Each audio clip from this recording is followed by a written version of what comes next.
Thank you so much for joining us here on the Dwelling Show. I'm your host, Ola Dantes. I've got the amazing Whitney Sewell with us today. I was just on this podcast a few weeks back. I just had to bring him on. Thank you so much, Whitney, for joining us today. It's my pleasure. I'm excited to be with you today, Ola. Awesome. So let's jump right into it. I just cannot wait. You have a fascinating story. We've known each other for a while now. So I definitely just want to share your inspirational story with the Dwell listeners. So let's jump right into why real estate. Why real estate? Well, I wasn't raised in a real estate family or even entrepreneurial family or background. But what pushed me into real estate was I was in military, then came home from overseas and thought policing was all I could do or was qualified to do. And so joined Kentucky State Police, was hired by them, and really enjoyed that. However, I could see really quickly that there was very little future financially, and just the toll it takes on our family. Being an officer and the nights and weekends, all those things, that those guys go through, and I'm very thankful for them. And however, guys were retiring with 25 years on, making low 40s or less, sometimes less, and so I could just see pretty quickly. When I got hired, I would have done it for free. I was, it was so fun. But however, then things change, right? And I could tell, okay, I've got to find something else that I can do to make some more, some more income and long term, And so that's what pushed us into real estate, and pretty quickly.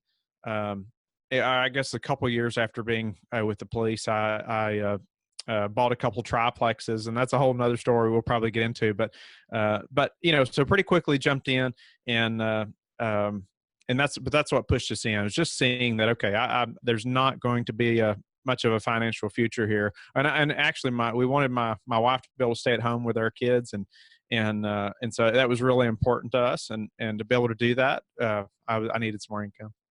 Yeah, I really like that. Just really, because sometimes some of us just kind of live our lives and not really take a pause and think, wait, hold on a second. Let me fast forward 20, 30 years to retirement. So we just kind of go with the flow, right? One of my classic line is, stop going with the flow and start paddling towards your goals, right? So you had a goal, and of course you started small, I'm guessing, with the triplexes. So can you kind of walk us through how you went about buying those and how did it turn out? So those triplexes were a major educational journey. I got into those, and they were there's lots of deferred maintenance. But honestly, I didn't have enough education yet. I'm very gung ho. I'm ready to jump in when I make my mind up. And so I did, and somehow I don't know, I don't even know why the bank financed a loan. But they did. It's like I like looking back, I'm like, how did that even happen? And but we even had an investor, that partnered with us, and then, but then, we were just barely holding our head above water the entire time. We did, but it was I was self managing, and it was not in the best part of town, probably, not horrible, but we were new to this area, and I didn't know the location well enough, and just things you don't, I was just gung ho, ready to do it, make it happen. But didn't educate myself enough initially. And so we got in, and it was more, I was doing all the babysitting, right? All the phone calls, as much maintenance, repairs, whatever as I could do, doing all the turnovers, and I learned a lot. But the worst part is just, I wasn't educated enough, and so it just led into many other issues, right? Whether it's not knowing about how to do proper due diligence. I hired a guy to come out and do all the inspections. However, just things like, well, I should probably call somebody that's like specialized in HVAC. I just trusted that this guy knew all those things, and it just, it wasn't the case, obviously, but just other things too. It just, where I was newly married, and it was a major distraction for us, and mentally, physically, I was just away all the time. I was either working, as a police officer, or I was at the apartments fixing something or trying to get another tenant in there, or it was a mess. But it was we came out fine. It wasn't. We're very thankful that it worked out the way it because it was really um, our our education, that's for sure. Yeah, it's one of, I think, is Tony Robinson's quote is, we don't make mistakes, we just basically learn. So that was, I guess, your seminar, right, into the world of real estate, especially multifamily. So I'm sure you had a lot of, lessons, from those. Can you just share a couple of kind of lessons from those little triplexes, and that kind of helped you kind of scale into larger multifamily assets, I guess? Yeah, so a couple lessons, obviously the due diligence, or doing proper due diligence, and but a lot of people, I think, will educate themselves forever and actually never jump in, right? It's like, oh, I got to learn this, got to take this program, and they never actually take action. And I needed a little more education at the time.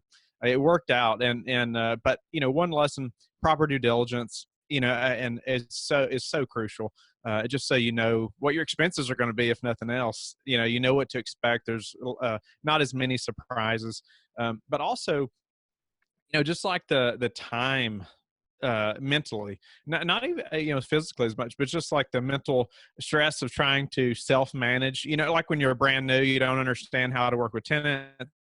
Not just you personally, or just thinking some of those things through before you actually purchase something. So did you guys actually get rid of those triplexes, or do you still own them to today? No, we moved from Kentucky, and so I sold them when we moved. Okay, so I'm guessing then you started looking at syndication and, apartments and, kind of other things you could do. I'm just kind of curious, how did you make that decision that it was apartment buildings as opposed to, maybe self storage or other asset classes there? What was so, I guess, attractive about multifamily, specifically apartment building? It was just what I had first started studying, or first started looking into, was multifamily, and that's what I felt the most comfortable with at the time. I hadn't really at the time been exposed to really many other asset classes. I mean, when I was brand new, and so that's just what I felt comfortable with. My thinking, was okay. Everyone has to have a place to live, right? And so, it's not going away.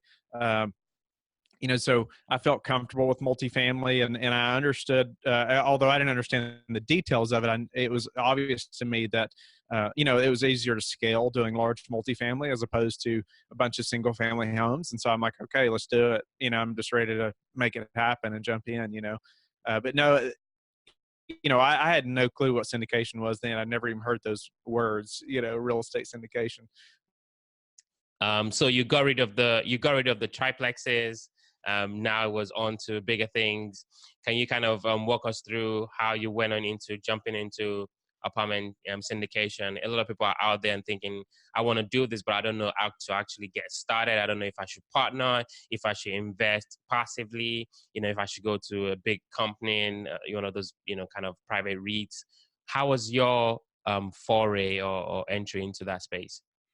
There's so many ways to get started in the syndication business, but initially, like I said, I'd never heard of that term before. I had no clue what that was. But you see these big buildings and you think, wow, that maybe I can buy one of those one day, or, but you just have no clue how that works, right? You just think, oh, that's so far out there, that may never happen, or I'm just not that wealthy, or just don't know those people, but so I had another business, actually, when we being able to scale a business, managing a business as opposed to managing tenants and answering those phone calls, and and so I could see the potential in the syndication business, and being able to hire professional management companies, and just professionals, and really growing that business at a large scale. So just started studying, and the key to me was having a mentor. And so, because like before, I'm ready to jump in. I'm ready to work 80 or 100 hours a week if that's what it takes. If you say, okay, this is what it takes, and this is how you're going to make it. I'm okay. I'm going to do it. I'll try to do twice that. Like, okay, I'm just gonna keep going, right? However, at times it gets to where it's just like you're running on a treadmill as fast as you can go. But where are you going? Well, you're not. You're not going anywhere. But just with a mentor, somebody that's been there and done that can provide some guidance, and answer some questions. It's a game changer. It gives you more confidence. much more confidence, just having somebody to answer some questions for you and have some stuff laid out to help you to get there, and help give you some guidance. So I'm ready to put the work in, but just help me to know which direction, what to work on next, so I'm not just so up in the air. But, as far as I have lots of, a few investors who have invested just because they want to be syndicators as well, but it gives them experience and helps them to understand a deal a little better, or it gives them a little more to talk about when they're talking to potential investors, or a lot of people get started just or by raising capital, and that's how I got started, partnering with other teams, doing some other stuff, on those deals, but mostly, by raising capital. And so creating a network and trying to partner with investors, but that's how I got started. And but anyway, from the small multifamily to syndication, it was just eye opening that was even an option, that I could even make something like that happen. So I think that's a really important, piece there, like basically trying to not only partner with a mentor to kind of keep you on track, but also finding out a different way in which you can get into the business. I mean, like you said, you raised, capital, and that kind of gave you a leg in. So you're in, right? Can you tell us, one of your deals, a favorite deal that maybe you guys, made a lot of money, or maybe you really helped someone? Just a case study for us to discuss. Sure, sure. So I'll say, or we'll talk about even the first one, the first syndication. So obviously, your first one, you're not sure how much money you can raise. You don't know, what that's going to look like. But it was key to be part of an experienced team. And that's crucial. So you find a general partner, you find somebody that's in the business, that's doing it, and provide value to them, even if they're not like a paid mentor. Provide value to them, or create a relationship. Try to help them in some way, or provide value to them in some way before you even meet them, if you can. And even something simple that I tell people sometimes, like even sharing their posts on social media, like is somewhat helpful, like but it does a couple things. It helps them to know who you are, because they see your name many times, but you're also helping like spread stuff about their business, things that they're posting, or news that they have, or just little things. Like people have done that for me, and I start to notice.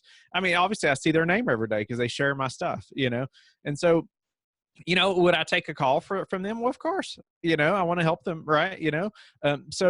That was helpful for me, is finding that team, finding that, that I could be a part of to raise capital with and partner on a deal. But the first one, anyway, it was a large property in Texas, and I won't go into a bunch of specifics, but anyway, I just want to stress, how key it was to have the team, the experienced team, to be a part of.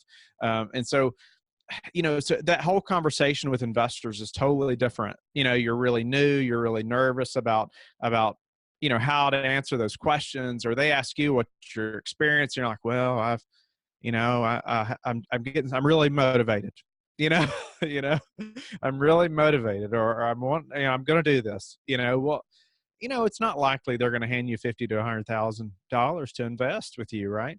But when you can just shift that focus right to your team, right? Well, our team has done this many syndications, or has this many doors under management, or I'm a part of this team that, this is their track record. And it changes the whole conversation, and just the whole dynamic of your relationship with that investor. But it also gives you more confidence, which is probably the most important thing. All right, superb. So we're definitely dwelling into the quick rounds. These are going to be quick questions, quick answers. You ready, sir? Ready? All right. First question. What makes Whitney unique? What is that differentiating factor that separates you from the next guy or the next girl? Our why. And so we've committed 50% of our profits to helping families in the adoption process. And so my wife and I are in the process of adopting our third child now, and the expense of that is like could be anywhere from 40 to 60,000. Most people have no idea, and so we're committed to helping families. Second question: what was the last book that you read, and what was the one thing that you picked up from that book? The last book was The Road Less Stupid. And anyway, great book, and more so about how to do. I mean, I guess one thing was I was really working with a team and like your people under you that are working for you and things like that. It was really good and just kind of thinking outside the box in many aspects of. So last question, you've got, your daily podcast, which is a ton of work. You've got LifeBridge, obviously you've got your family, and now you're looking to add an additional one to your family. You've got all this stuff going on. What do you do for fun? Fun is spent with my family, my wife and boys, and just a couple days ago, we got our fishing poles out, and I'm trying to teach them how to cast their fishing poles, and they're 4 and 5, or almost 6, and just fun things like that together. We're gonna have a garden, and we're working on that, and that's working so many hours. Like I have to try to be intentional about okay, blocking this time off so nobody else can schedule anything, and then this is just time for me to set the phone down somewhere else and just be focused on them. So just mentally I'm here. It's like you can have a meal with the family, but are you mentally I can be somewhere else, if I don't really just think, okay, this is their time, I'm just here to just be here, and enjoy them, but that's what I do for fun at the moment. Awesome, awesome. So like I mentioned, we're talking before the show, and you're running a daily podcast. That is a ton of work. I see you're going to different mastermind groups, you're flying across the country, you're going to seminars, you're doing all this stuff. It's a lot. So just tell us a little bit more about the daily podcast, and then obviously your company LifeBridge and kind of what you're doing and why you're doing it. Yeah. So the daily podcast is a ton of work. The real estate syndication show, obviously we're focused on syndication, but it's really taught me a lot. It's taught me how to build a system. It's taught me how to work with a team and hire people, because I have people obviously that I'm managing every day. They're doing stuff for the show every day. And it's a lot, but it's been really good. I've learned a lot from the guests, and just like I know you are, you're getting to ask people questions and you're learning a lot.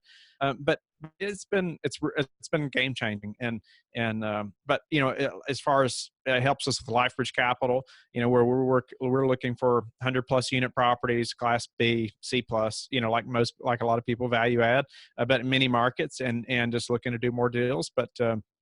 Our big why is the adoption, process, helping families in the adoption process financially, and just through it. So, if there's a listener who's thought, what, my spouse and I would love to adopt, or we've talked about it, but we have so many questions, reach out to me. My wife and I will schedule a call with you where we can, we'll just answer questions from our experiences. We've done international and domestic, and we're on our 3rd one now, and we'd love to help. Thank you so much for that. That is so fascinating. I really appreciate that, what you're doing there.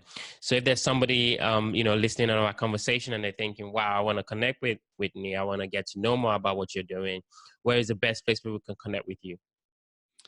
The best place is lifebridgecapital.com. You can sign up there, and I'll reach out to you personally, or go to our contact page and I'll reach out to you, or you can email me, Whitney@lifebridgecapital.com.